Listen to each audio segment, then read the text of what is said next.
all you have to do is listen.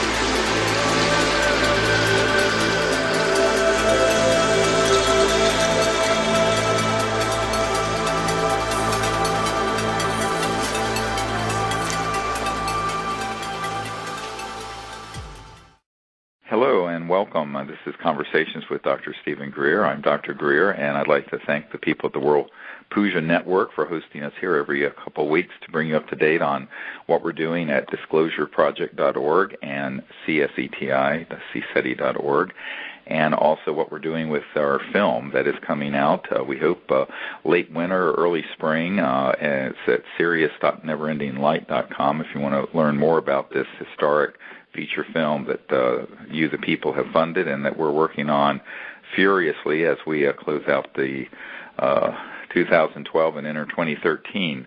And I'm excited to have a dear friend and a wonderful researcher who's been involved in studying UFOs for over 30 years with us today, and this is Paola Harris. And Paola, as many of you may recall, lived for years in Rome and has developed just amazing contacts throughout the European Union and really throughout the world on the subject, and has been doing excellent groundbreaking research and doing interviews with figures ranging from Colonel Philip Corso, who of course wrote the book The Day After Roswell, the day after, and then also with Paul Hellyer, the former Minister of Defense that I did the press conference with some years ago up in Canada, and many other figures, and she has really helped a lot with Disclosure Project, and actually set up our interview with a senior theologian at the Vatican, Monsignor Balducci, who gave us some wonderful interview prior to his passing, and that was also set up by Paola Harris, and so she's just been a fantastic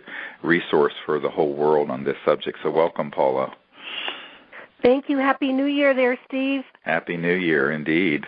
And to everyone, here we are in 2013. And yes, we survived 2012. There was no doubt. Of course, people, I say that tongue-in-cheek because we all knew that it's the closing of one era and the opening of another. And the era that's trying to emerge over the last 100 years or so is an era of disclosure and revealing the truth and beginning a new civilization that will be a universal, peaceful civilization. And that's what we're really at the core working for. And I'm very interested in what you shared with me privately that you can now share with all the listeners that here on the World Puja Network worldwide about what you have been doing in Europe recently and discovering. I think it's really amazing work you've been doing. Well, I just came back from Europe. I went over for a conference on November 11th and came back on November 28th. And in the meantime, I had gone to the island of Sardinia, and what I was sharing with you was the sightings on the island of Sardinia and the hidden archaeology around the giants. What was shown to me were artifacts, bones, teeth of people that were 15 feet high, totally hidden archaeology because the people that have seen this, because their farms or their land to have these tombs in it, have been told to keep quiet. So eventually all this will come out, Dr. Greer, because, the history of the planet needs to be rewritten correctly. And there's a lot of really courageous people on the island of Sardinia that want to do that.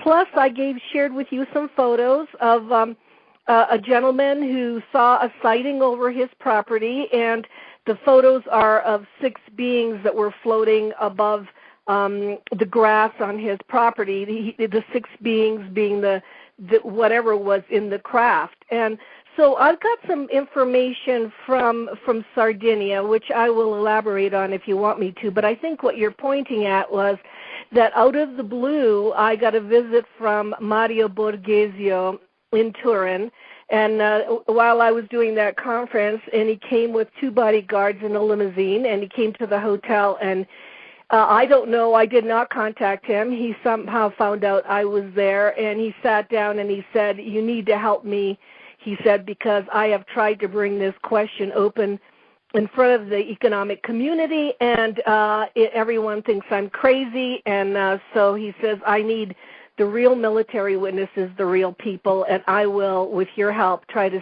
do something in 2013. Well, I gave him some materials, and also because of the help of the Russian gentleman that came out and talked about ETs being among us. Mario Borghesio called me on all my telephones, my landline, my cell phone, and so forth, and said because of the Russian testimony, he says even my detractors, the people on the left, because he's kind of right wing, he says are willing to help me now. He said so. He said I have a lot of support because Russia is coming forth. So slowly, I think if we can't get it done here, we can get it done in Europe. Well, what was that? Why don't you tell a little bit about who this person is, this Mario, and what? Mario Borghesio, about 3 years ago, he's a parliamentarian from Italy. You know, they have representatives from all the economic community, and they're called parliamentarians. EU. I'll just to be clear, because the listeners don't know. You're talking past a lot of detail. What I'm trying to get to, he represents people in Italy in the European Union Parliament. Right. Okay. Right. And he has a very strong interest in UFO disclosure, a dialogue. He said it was a dialogue. Right. And he said that a lot of people have interest, but when he began to be the only one, that he got a lot of flack. In other words, a lot of criticism in the press. Well, no, this is what he needs is he needs to be armed with the 600-page disclosure book that has all the government documents that are the best throughout the world, as well as over almost 70 top-secret military witnesses' testimony transcript, which anyone can get at disclosureproject.org. It's also in a nearly 600-page briefing document that's embedded digitally in the 2-hour DVD that's also available at disclosureproject.org. And the executive summary that was given to the president is also in that DVD. And although it's not in print per se, because it's just a small executive summary. And the other thing is the Obama briefing, which we're about ready to digitize. After this film Sirius comes out, I'm going to release the entirety in digital form of not just my letter for Obama, but the entire brief that was provided to him via John Podesta, who is, of course, the man who set up the Obama administration, so that people realize what is in the possession of the President of the United States for the last 3.5 years. And I think what he needs to be armed with as he goes to the European Parliament, and I'm certainly willing to help with this, is this kind of dispositive proof, evidence, testimony, documents, materials, etc. And that's really what he needs to have. And so, as I mentioned to you, I certainly would assist him in any way I can. Yeah, I'd asked you that, Dr. Greer, because I think you have what they need. I mean, it's objective and very good testimony. They're witnesses that really they're telling the truth. They were involved. It's firsthand sources and all of this. So yeah, absolutely. Well, what we'll do is provide him with all of that. And he was asking me what we're doing here in the States. He was asking me what's happening here. Right. And of course, you can tell the listeners too of what we're trying to do here. Right. Well, I think what we're finding is that the other countries around the world, ranging from Mexico and Denmark and Chile and Brazil, Uruguay, even France to an extent, and the UK, many have opened up many more files, whereas in the United States, of course, it's always been dead silence from the government, because people don't understand that because the United States military-industrial complex is the crown jewel on this issue in the world, it's also where there's the least openness and transparency, which has, of course, been very frustrating to the president and many other people. And what we have found is that it's counterintuitive that these smaller countries that have much smaller defense budgets budgets and much smaller defense establishments are more able, such as Denmark or Uruguay or Brazil, to open up on this matter than in the United States, where there's no intact chain of command. And I remember some years ago there was, and you know about this gentleman, Paola, named astronaut Gordon Cooper, who has since unfortunately passed away. But astronaut Gordon Cooper was one of the early Mercury astronauts, and he had handled the film footage of one of these UFOs landing in broad daylight in 1956 on a dry lake bed in near what's now Edwards Air Force Base. And that was the process. He saw the footage.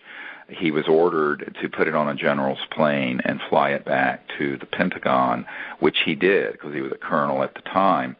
And we have his testimony, by the way, Gordon Cooper's testimony. Now, when I did a presentation to a group in Washington some years ago, to the Federalist Society, which is a sort of a old and in a sense very conservative group of folks, but they were very interested in the subject. They had invited astronaut Gordon Cooper and myself to present at their gathering in Washington, and Gordon and I had a discussion, and this was during a period after the Clinton administration had left and the Bush administration was there in the 2000s, and he said to me, and I don't know if you know this story, Paula, but it's probably the first time I've ever shared it publicly, because it illustrates the point I'm going to get to in a moment. The astronaut told me, Gordon Cooper told me, that the Secretary of Defense for Bill Clinton, and of course, I had provided a briefing to the Clinton administration and to CIA Director Woolsey on all of this, as well as a number of other senior people. But the Secretary of Defense had asked Gordon Cooper personally to give him information about this landing case so that he, the Secretary of Defense, Cohen, could track it down and find the evidence and find this footage. So Gordon Cooper gave him all the full particulars, when, where, how, all the stuff. And the Secretary of Defense for the United States of America came back to Gordon Cooper and said, I can't find anything. It went into some black hole, and they were just all telling me that no one knows where it is, and it's disappeared into some other black project. And so even the Secretary of Defense, with actionable intelligence, which is the buzzword in the intelligence and military sphere, could not obtain so much as the footage that was processed by an astronaut who personally handled it and vouched for it and gave all the full particulars to this Secretary of Defense. This is how dysfunctional and unconstitutional this situation is in the United States of America. Now, that's just one of 100 examples like that I could give. And that was a very, very difficult thing for people in Europe to understand. As you know, a couple of years ago, we received a French delegation of intelligence and Air Force people in Washington, who I hosted first at our place, my home in Washington. Then we brought them out to our farm here in Virginia. And we had a little retreat because they were very interested in learning about all of this from the American side. And, of course, until recently, President Sarkozy, who was the president of France, was very actually interested in all of this. And an admiral who did all the briefings for him on these sort of issues had reached out to us. And so what we did was put together a team. Our commander, Will Miller, who has set up my meetings for the Defense Intelligence Agency director, the 3-star general, Patrick Hughes, and the head of intelligence for the Joint Chiefs of Staff and others. And we had these people here at my home, and when we started explaining how the U.S. chain of command doesn't work on this subject, that it's been decapitated, and has been decapitated since October of 1954, so that the President and the Secretary of Defense and senior members of Congress and even very senior generals that we have briefed are completely beguiled and befuddled because they cannot penetrate the secrecy, even when they have actionable intelligence. For example, when I gave Admiral Tom Wilson a document that I've also provided to President Obama that actually has the project code names and code numbers, not from the 40s or 50s, but from the 1990s. Even with that information, he was able to identify one secret project, Paula, but he was not able to get information from that project because when he contacted them, now imagine this is an admiral who is in charge of intelligence briefings for the Joint Chiefs of Staff of the world's largest military. So before I went to that meeting with him, with Edgar Mitchell, who I invited as a guest, and some other people, I gave him this document. Well, this admiral got hold of this particular cell, which is a black operation, and he said, I'm Admiral Wilson of the Joint Staff Intelligence. I'm in charge of intelligence for the Joint Staff, and I'd like to be read into, which is military speak for briefed. I want to be read into this project. And they said to him, well, sir, we know who you are, but you don't have a need to know. And he said, well, damn it, how can I not have a need to know? I'm the head of intelligence for the Joint Chiefs of Staff. And they said, sir, we will not discuss this with you. Click, hung up on him, and then blocked his line. Now, this I know for a personal fact. This is not a conspiracy theory. So this is something that in Europe, when the French delegation that we received heard these stories, and not only heard them from me, but heard them confirmed by Commander Miller and our military advisors and our science advisors and people with PhDs and long histories in Washington, they went, this is horrible and fascinating, but how can this be? I said, you're not listening to me. There's been a coup d'etat for 50 years and running in the United States on this issue. And that's why people don't seem to get it, that there is sort of a parallel secret government that runs this stuff, and if they don't like who the CIA director happens to be, they won't tell him anything. Now, there are other CIA directors, such as George Bush Sr., who was fully involved in with it, but like Woolsey, who was Clinton's CIA director, knew nothing. Same thing with Secretary of Defense Cohen. So it really is fascinating, and I think that one of the things I've had to educate the Europeans on, this is where I'm getting to with this, is the way you throw away your civics history books and your civics lessons from high school, because that isn't how these super secret projects run. They run on another level from Mount Olympus. They're sort of, they're the masters of the universe that run in a different way. And it doesn't matter if you're the President of the United States or the Secretary of Defense or the CIA director or what your rank or privilege is, even in Washington and even in the Pentagon, if they don't want you to know. And this is also what I got confirmed from. Do you remember this old gentleman in England, Paula, named Lord Hill Norton? Absolutely, yes. Did you ever get to know him? No, I didn't, but I did see the clip on Out of the Blue. James Fox did an interview with him, and I did watch that. Well, I mean, I spent a lot of time with him, and of course he invited me to his home there. He had a beautiful country home in Hampshire, which is an area out a couple hours from London.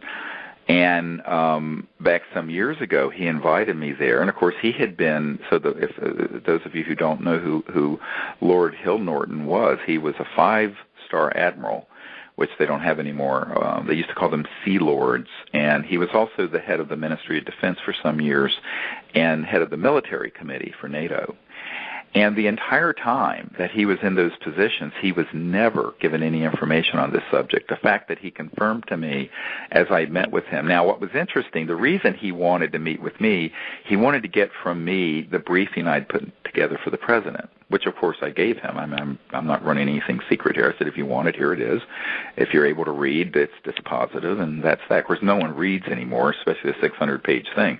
But he did.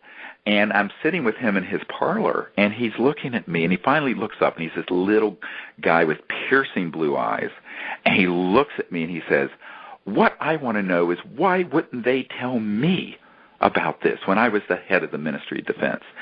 And I said, "Well, let me answer your question with a question." And he looked rather peeved, but I wasn't trying to be cheeky. I just said, just hear me out, Admiral.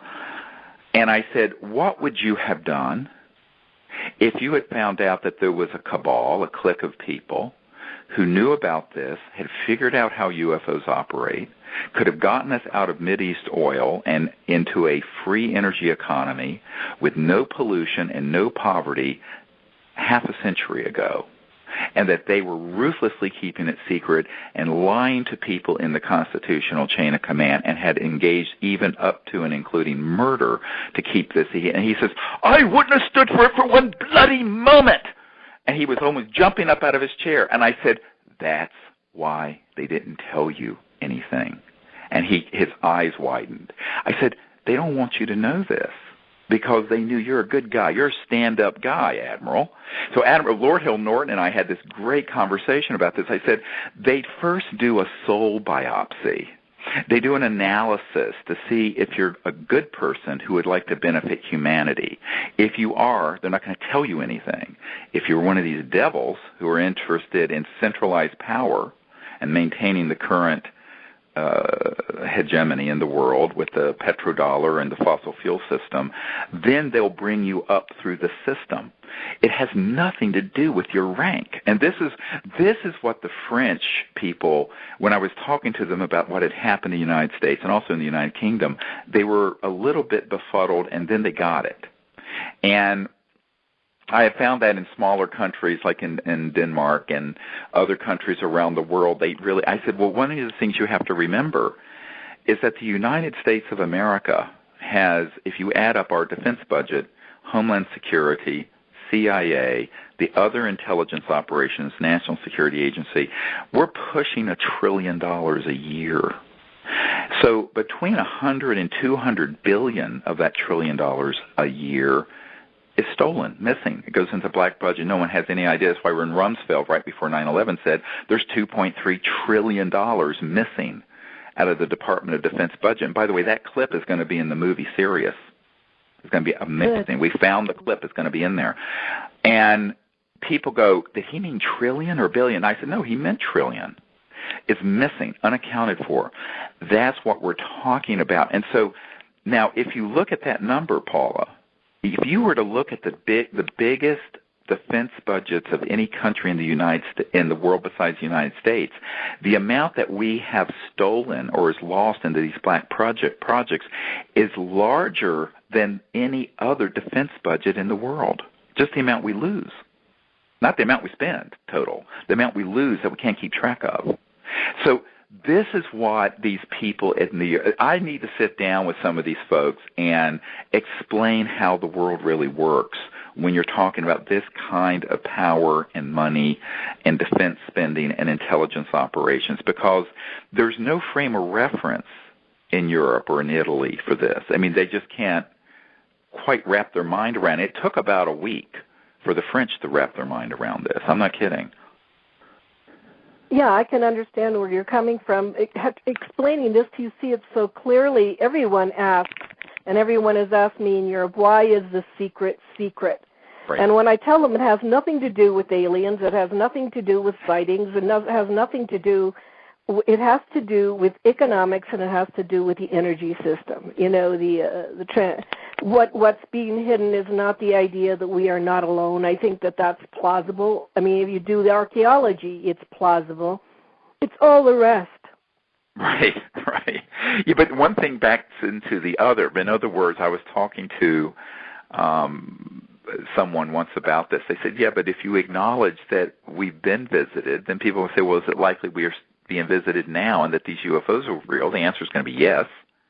And then people are going to say, well, gee, I wonder how they're moving from one star system to another. They're certainly not using Exxon Jet A fuel, and they're certainly not using rockets circa 1942 from Werner von Braun. They're using a whole trans-dimensional physics system, which have been studied and asked and answered. I mean, that question has been asked and it was answered in the 40s and 50s. And the problem becomes, if you acknowledge the reality of the subject at all, then you're stepping into this area of what the title of my autobiography is Hidden Truth, Forbidden Knowledge, because this is the hidden truth and the forbidden knowledge that is absolutely you're not supposed to talk about. And the best way they can do it is to just ridicule it, so that friends like your friend Mario just encounters all this ridicule. But that was also done deliberately by the CIA. They launched a program in 1953. I have a document that describes their engaging Disney Studios to do cartoons and make levity of the whole flying saucer little green man thing, so that it would become a subject of ridicule and no one of stature would take it seriously. And that actually was a very effective intelligence operation, and it is running to this day, as you can tell from the rubbish that comes out of Hollywood. Yeah, I think we owe it to people like Gordon Cooper, don't you, though, Steve, to go ahead and keep at it. People say, why do you keep at it? Why are you still doing this? Why?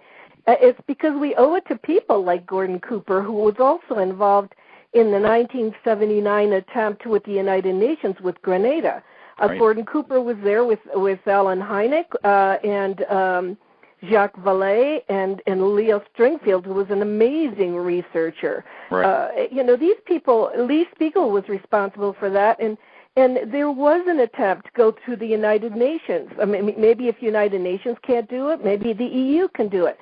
A group of international people that will have a dialogue, because what Mr. Borghesio told me was, he said, we need to begin a dialogue, and that's what really impressed me. Yeah, well, I mean, that's, has happened intermittently, and that's why I keep saying that these big governmental institutions need to have people who are in them, like your friend, to lead the charge. But they're also going to, at a certain point, run into a buzzsaw, as there's a book that Gore Vidal wrote the foreword for called Into the Buzzsaw, and it's about how people who stumble across certain really hot topics end up getting cut down. And I remember, I don't know if you remember, back in the 90s, there was a UN Secretary General named Boutros Ghali, and he and his wife were very interested in what we were doing and invited me up to New York, and I did a briefing at the UN for a group there, and Mrs. Boutros Ghali greeted me at the Great Hall of the UN, and took me by my arm, and I had my second daughter with me, and we're walking through the Great Hall. And she turns to me and hisses, and this was not the first time I had met her, but she says, when are you going to get this done? Now, I'm just a country doctor in North Carolina, rambling around in an ER and taking care of shootings and stabbings and car wrecks and burned victims and God knows what all. And she looks at me and says this. I said, what are you talking about? She says, this has to happen, this disclosure. I said, well, Leah, your husband is the head of the world. He's the head of the United Nations. He says, no, they'll kill Boutros. And I said, excuse me? And, of course, my daughter's right there and old enough to understand what she's saying. And I'm thinking to myself, when am I chopped liver? And, of course, I am. Yeah, but, I'm going, oh, my God, you've got to be kidding me with this. So we have this meeting, but what we found was that eventually he got moved aside, and then Kofi Annan came in. Well, Kofi Annan agreed to hold the disclosure event we did at the National Press Club at the UN, in the general, where the Secretary General and the whole General Assembly meets. He got a visit. And some suits with an all-access pass came in and threatened him, and basically indicated that the money would be pulled and the UN would be bankrupt if he did such a thing. And so that UN initiative was shut down. And so that's when I had to do it at the National Press Club. Now, I've never told this story before, but that's how we ended up going from the UN to the National Press Club. That is interesting. Yeah. Oh, terrible. terrible. Well, it's also very powerful what you just said, because you've gone to the highest of the high to open these doors. And what I'm seeing now is that you're going to the people, and the people have the power. It's the people that really will open the doors. You're right, and this is why we view this film. It's interesting, Sirius, this film that we wanted it finished in December, but we're delayed a couple months because, as you know, the director's father was shot in the back at that Sikh temple shooting, and also we're trying to get some more work done on this little ET beam and get some genetic work done, but that's also gotten delayed because it's such a specialized endeavor. There's some specialized equipment having to be ordered and custom made, and et cetera, and so on. So, but we still hope to have this done somewhere, February, March time period. But what we're finding is that this has been funded by the people, and when it comes out, eventually we're going to want to see the people being as I said, you may have been there in March when I was at the UFO conference in Phoenix just in last March in 2012, and I said, look, we want to do this, and everyone in this room and everyone listening right now on the World Pollution Network needs to be a networker and maybe eventually a distributor for this film, because it's got to go viral. It's got to go grassroots. It's got to go out there in a way where, now granted, this is just a 2-hour introductory special, and it's geared for people who don't know anything about the subject. So it's not for the UFO crowd at all, but it's to introduce all these aspects, the secrecy, the energy, the evidence, and also the future of contact, the future of a world with free energy, going into space together peacefully instead of with weapons blazing. That's what we're trying to cover. Now, you're doing that in 2 hours, which is a big a tall order. But what we want to do in the aftermath of it, if the public helps us with, as they have with the funding, if they help us with the rolling out of it, what we want to do, and what I'm planning to do in 2013, is to have, half a dozen additional half-hour to 1-hour shows that will drill down more and more deeply into all these issues that will come out on a regular basis, so that this 2-hour special just becomes like a doorway into the whole subject. You see what I'm saying? Yeah. And we're developing a whole multimedia approach and a new website for that we hope to launch in the next couple of months. So that will be a doorway to this, because really when push comes to shove, it really is going to be the people. And it's the people not only finding out about this, but I liked what you said about 25 minutes ago. You mentioned this Sardinia, and I've heard of this, by the way, and that the people there, the local people, have a great deal of courage. Well, see, the people, if the people find their voice and their courage, there's no power on earth that can stop it. And so that's what we have to do. Well, the irony in Sardinia is I went on a skywatch with this gentleman who unearthed a lot of these skeletons, and he told me that at night, and you can identify with this, the tubes come down from the heavens, and he can see the people that they've returned, that they, on a dimensional level, yep, there's visitations there, and he said, and he's photographed some of this, and he says, I can't get people to believe me unless they're sitting here like you are. And it was very much like the CE5 protocols he was doing here on his land in Sardinia, near Cagliari, near the capital. And I had been with you out in Crestone, so I had the wonderful experience everybody should have of being out in the night sky and experiencing this. And here I was in Sardinia, and here people all over the world are having this kind of interesting contact. And I think that, not only is it an earthly initiative, but I think you've got help from people in higher places. Well, we do, and see, this is what's happened with the Close Encounters of the Fifth Kind initiative, or CE5 initiative, is, 20 years ago when I first came out with the idea, it was just myself and a couple people I found in Asheville, North Carolina to do it. Now, we have this global CE5 initiative, which you can find out about at CSETI.org, and there's literally thousands of people around the world and hundreds of teams in every country doing this. And there's an app for your iPhone, and now also just a month or two ago we came out with an app for Androids where you can download the remote viewing protocol, the meditation, the crop circle tones that we send out into space, and the whole concept behind making contact in your own local area and becoming a diplomat to these people.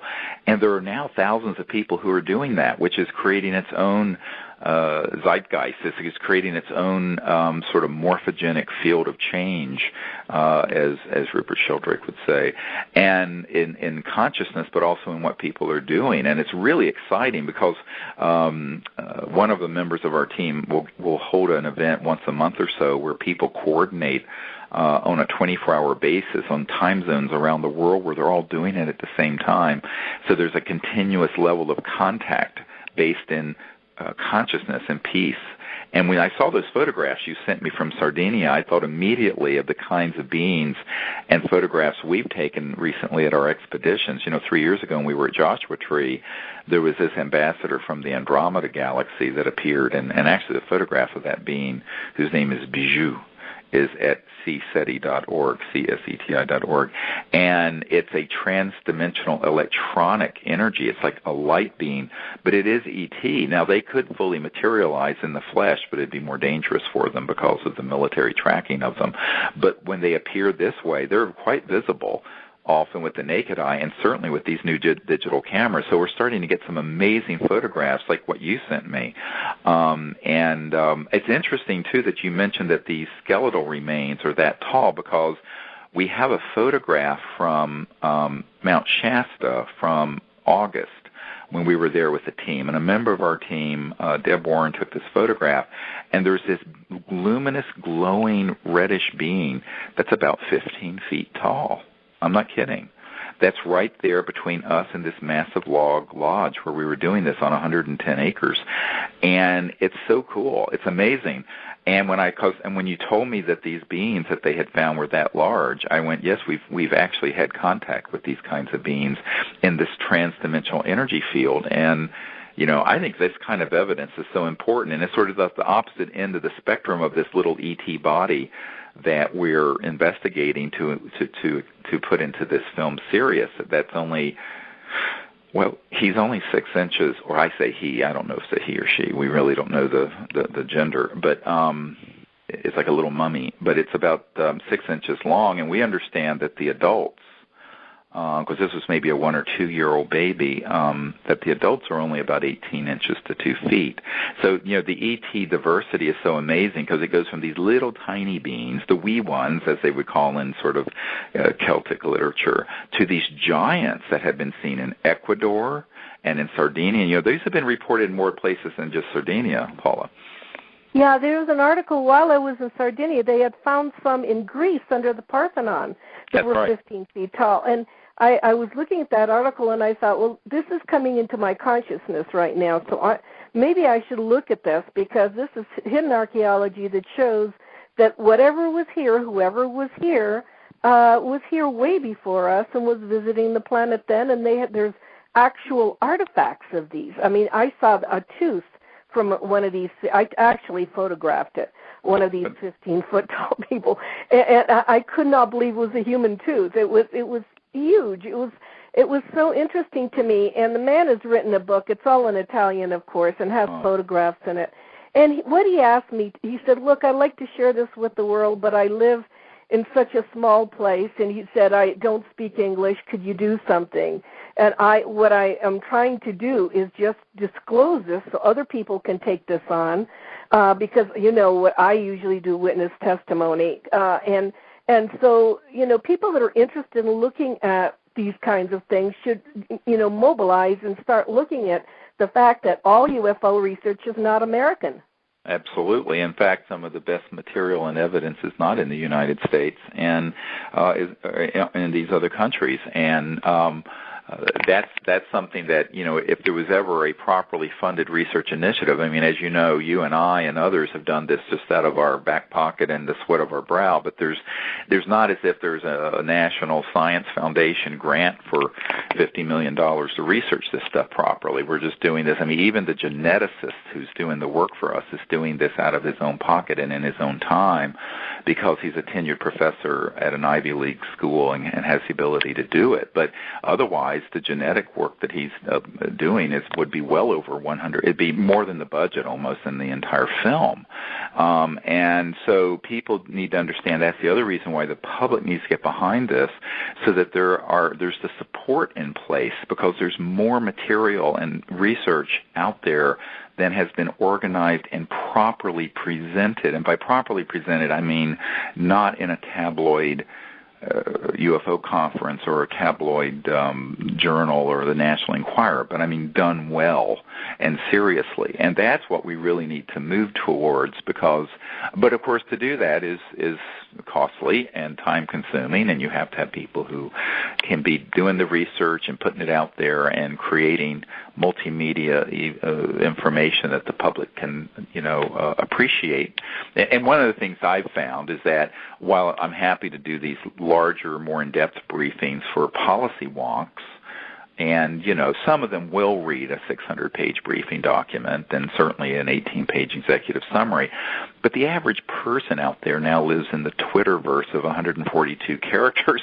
So you have to make it, I'm a bit of an academic, and you have to make it more digestible and presentable to larger and larger audiences, which is what the filmmaker is trying to do with the film Sirius, so that it can reach a lot of people with a dramatic narrative and all that sort of thing.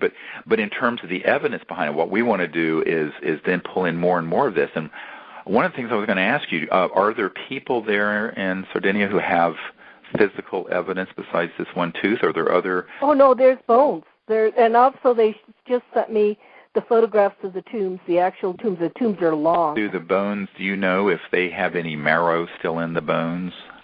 No, because what it is they're keeping all this hidden. They've been threatened just like everybody else. See, here's what we need to talk about. This little being, we don't know how old it was, but how long ago he was killed.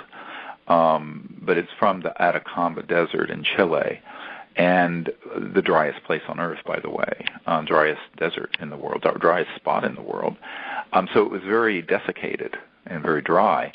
And but it turned out that even though there wasn't any kind of flesh on the bones, there was some connective tissue. There was some material in the cranium we could get, and in the skull. And then there was also, when we clipped one of the ribs, or two of the ribs, under surgical procedures and sterile procedures, there was still bone marrow that was inside the center of the bone. So, and they have taken things all the way back to the time of the dinosaurs, where they have been able to get genetic materials and run a genetic study. So I think that if they have this kind of material, there could be a great deal of scientific discovery with these giants. Absolutely. I'm just putting that out there. No, I agree, but it would take a team, as you said. It would take funding, and I have all the contacts of these people. Okay, good. So, and they there's a follow-on investigation for the next film. So that's I'm ready to hurl myself over a cliff just to get this one finished. But I think that what we're going to want to do is make an investigation where there's more and more of this. Because what I'm going to see, I'm predicting this, it's already started to happen. As we come out with this next level of disclosure and public initiative, there's going to be more and more of this kind of amazing evidence coming out. And it exists. I mean, I know for a fact that there are, you mentioned archaeology, but there have been other things. One of the scientists that we've worked with a great deal, who works under contract through a corporation for the CIA, is from time to time given an old artifact that's a technological device that's hundreds of thousands or millions of years old that's been found. And the agency will acquire this. When they hear someone find something like this, they basically go in and just take it. Doesn't matter where it is. It could be in the Amazon. They just, they come in and just, jackbooted thugs take it. But this is the guy who studies it and to see what might it be used for, how did it operate. And he has told me that there have been many of these that have been found and discovered. And yet there could be something like this in private hands, just like this little being that we found that had been in the Atacama Desert was in private hands, that hadn't been snarfed up by the intelligence community. So, because they're not omnipotent and they're not omnipresent, they're fierce, but they're not. So I think I think more and more there's a chance that there could be this kind of material and evidence and ancient archaeology and what have you that can start coming forward that would be pretty dispositive. And so I think it's great that you were able to go to Sardinia and see this material. Well, they were very happy to have somebody pay attention. I think I agree with you. I think there are pockets all over the world of discoveries, but people need to pay attention. Right. And people need to pay attention on a global level, because I think that's the only way you could connect the dots to this whole thing. And I was going to ask you, what vision do you have for 2013? Because, I admire your vision. What do you think will be happening? How do you think this will all proceed with the film, with people, with a kind of an awakening and awareness? Well, it's just been amazing, because I think what's going to happen is that people who can stay on the back of this tiger are going to make it through to a whole new level, and those who can't are going to fall off. And this is the dragon or the tiger of a new era emerging out of the old. And so those who are wedded to the old ways and the old consciousness will probably be consumed by it. And those who attach to the new vision and are propelled forward into the future by it will be part of that. So there are two processes going on simultaneously. There's the collapse of the old order, which is collapsing all around us. So if you're tied in heavily to that, you're going to have to learn detachment. However, if you're attached to a new vision and this whole new era of universal consciousness, universal peace, free energy technology, then that's the wave to be ridden. And some people will be able to stay on the crest of that wave and some won't. But I don't know if I'm being too blunt, but I tend to be direct, as you know.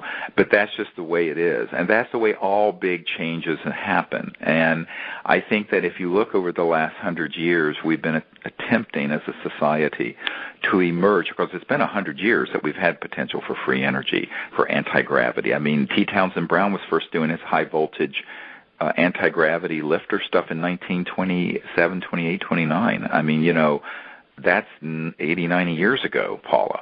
So here we sit, in the dinosaur era of fossil fuels and coal, fracking and all this nonsense, which we don't need. But, of course, it's lucrative, and it's trillions of dollars in assets. And so, this is the big struggle, is what is going to be the vision of the future?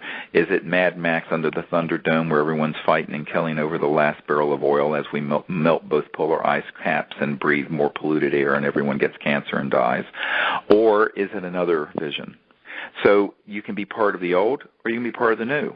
Now, over the last 100 years, unfortunately, of course, the power centers have held, which are financial, economic, technology. The new are trying to emerge, but they keep getting kind of cut down. And that's why it can't be done by a lone wolf. And, this is why I tell people about the only thing I can do is be the cosmic Johnny Appleseed and spread all this and hope a lot of things sprout and people come up, because we really can't do this with one or two people. It has to become something where it's a global awakening. It's like the Arab Spring, but it's got to be the global spring and a global awakening where everyone awakens to this and gets behind a whole new vision. And that's one of the reasons why we wanted to do this film series. It's something that, eventually we want to have it come out with subtitles and what have you, so in various languages it can be seen and understood. So that, and on the internet, because, 5 or 10 years ago, Paula, we couldn't do this. We couldn't have put out a movie that, unless you make it through some big distributor who has a chokehold on movie theaters or something, no one would see it. Now, there are many hosting sites where you can have what's called video on demand. And for, a couple bucks, you can see it. You don't even have to go to a theater. You can see it on your big screen computer TV, or you can see it on your smartphone, or you can see it in India or China or anywhere. You see what I'm saying? So there's a possibility for the new media is enabling a level of disclosure, if you will, that if we utilize it properly, that wasn't possible 5 or 6 or 7 years ago. And that, to me, is very exciting because, the days where you had to go through a big publisher that had a distribution agreement with Barnes & Noble and a brick-and-mortar store, that's gone with the wind. Same thing with movies in Hollywood. So the independent, I'm going to be at Sundance, by the way, those of you listening who want to join me, on the 23rd of January, I'm going to be hosting a reception and showing a trailer for the film Sirius in Sundance at Cicero's on Main Street. And it's exciting because the Foo Fighters and Dave Grohl will be there also in Sundance this year. And, of course, as you all know, the Foo Fighters are a big rock band, but the word Foo Fighter is what was used for UFOs in World War II, and Dave Grohl is very interested in the UFO subject. And he's also doing the keynote address at South by Southwest in Austin, which is a film festival and technology festival, which we also hope to be at with the film Sirius in March. But if you want to join us at Sundance, those of you who will be there or in the area in Salt Lake, we're going to be there you can sign up for the details for that at disclosureproject.org and see what we're doing. But it's a reception, and we'll be doing a trailer, and we'll have the Hollywood press there, and our publicist is working on getting a lot of the media there between 5 and 7 at Cicero's on Main Street in Park City, Utah on January 23rd. So that should be really exciting. And so we're trying to begin to create an awareness about the film even now. Now, of course, we don't have, what's called prints and advertising for films. If you come out with a big feature film in Hollywood that costs $100 million, they usually spend another $100 million in advertising. We don't have that. So it's mostly going to be word of mouth and a very modest effort. But we're going to do what we can, and I think a lot of it is going to be by people spreading the word virally through Twitter and Facebook and their email address books, and just getting the word out. So I think it already has the people, and even some people in Europe that follow you already have asked me about the film and so forth. And I think that there's something called the ripple effect, and it just naturally happen with this film. Oh, it will. And, already, we have people like this a very renowned New York best-selling author that has included the Disclosure Project in some of his novels, named Stephen Alton, and he reached out to us a week or two ago, right before Christmas. And Michael Short, who does a lot with the Communities of Peace at the United Nations, is hosting things now on his networks about it. It just continues to grow and grow and grow. And it's really very exciting. So I see 2013 being a big year of increasing awareness on the subject, and we have formed a research group so that if people, as they find out about this, if they want to support the creation of a free energy lab, we're going to be able to do that. It's formed, and we already have some significant commitments that we're hoping will come through in 2013 to do that, because ultimately what I'd like to see us do, we the people do, is bypass the government and the corporations and form our own not only UFO research effort that's properly supported, but also these new energy environmental technologies where we basically, instead of it being in a secret underground skunk works, is in a laboratory that's being streamed live on the internet, so that there are millions of people seeing the work we're doing. And if any thugs come in to try to shut down our research, the whole world's watching. And I think that, people have to understand that that's something that couldn't have been done 10 years ago that can be done now.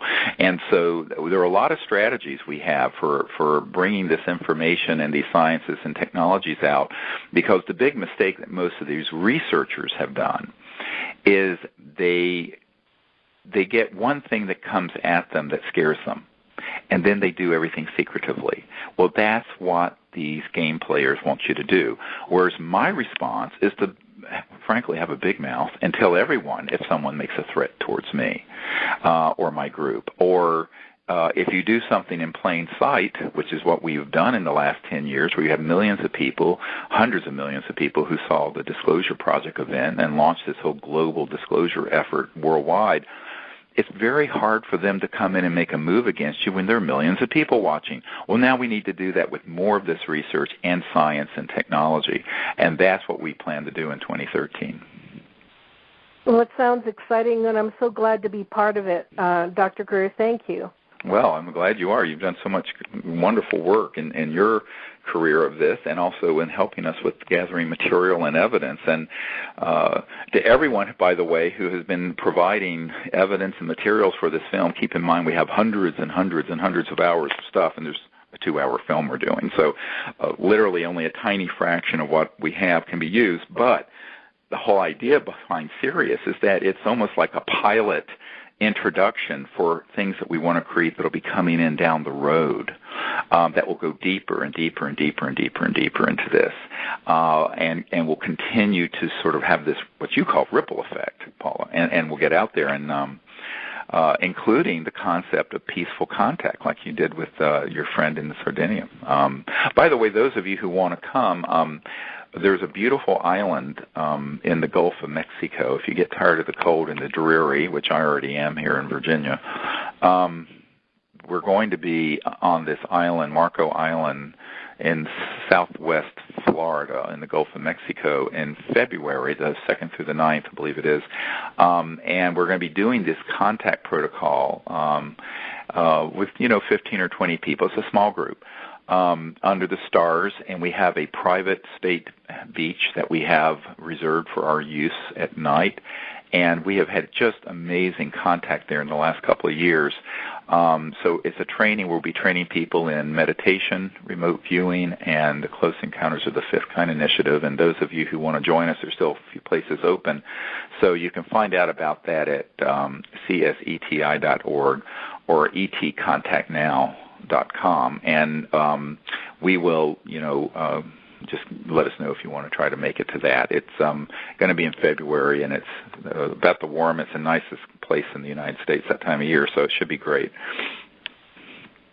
Well, I'd like to join you again in Crestone. I was really mind blown, if I can use that term, especially with all the things that happened in Crestone. So this year in June, I'm not making any plans because I'd love to be with you again there.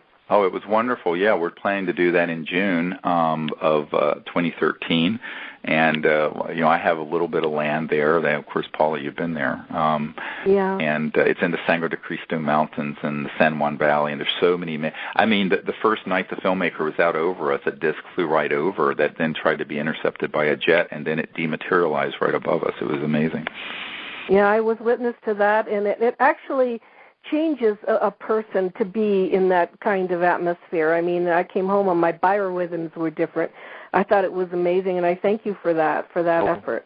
Well, you're welcome. I'm so glad you could be there. You were a really great addition to the team. And, because we spend, the day and night. It's a pretty intensive program, but it's very deep into consciousness and meditation and teaching people that all these interstellar civilizations are going through frequencies and other dimensions faster than the speed of light, which means that thought is one of those frequencies.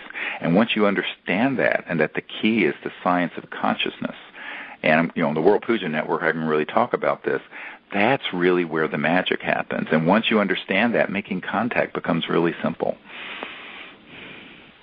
So. Yeah, well, I wish you a very happy 2013, because I think it's going to be exciting.